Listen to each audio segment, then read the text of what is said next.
ನೋಡಿದ್ದು ಯೂಟ್ಯೂಬಲ್ಲಿ. ಈ ಕೋಚಿಂಗ್ ಅಕಾಡೆಮಿ ತುಂಬ ಚೆನ್ನಾಗಿದೆ ಅಂತ ಅದರಿಂದ ನನಗೆ ಗೊತ್ತಾಯಿತು. ಹಾಗಾಗಿ ಬಂದು ಇಲ್ಲಿ ಜಾಯ್ನ್ ಆಗಿದ್ದು.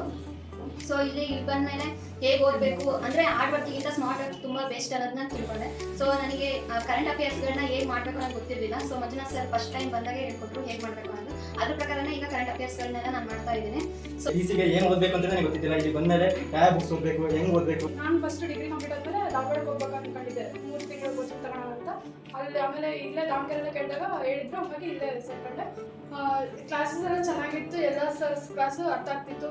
ಈ ಸಮೃದ್ಧಿ ಅಕಾಡೆಮಿ ಬಂದಾಗಿಂದ ಇಲ್ಲಿ ಏನು ಮಾಡ್ತಾರೆ ಅದು ಹೋಗಿ ಒಂದ್ಸಲ ರಿವಿಷನ್ ಮಾಡ್ತೀವಿ. ಕಾಂಚನ ಮ್ಯಾಮ್ ಕೂಡ ನಾನು ಸಂಜೆ ಟೆಸ್ಟ್ ಇರುತ್ತಲ್ಲ, ಟೆಸ್ಟನ್ನು ಕೂಡ ನಾನು ನಮ್ಮ ಅಕ್ಕ ಇಬ್ಬರು ಡಿಸ್ಕಷನ್ ಮಾಡಿ ಟೆಸ್ಟನ್ನ ಅಟೆಂಡ್ ಮಾಡಿ ಇದರಿಂದ ಇಷ್ಟು ಕಲಿಸಿ ಅನನ್ಯ ಅಂತ ನನಗೆ ಸಮೃದ್ಧಿ ಕೋಚಿಂಗ್ ಅಕಾಡೆಮಿ ಇದೆ ಅಂತ ನಮ್ಮ ಮಾವ ಹೇಳಿದ್ದು.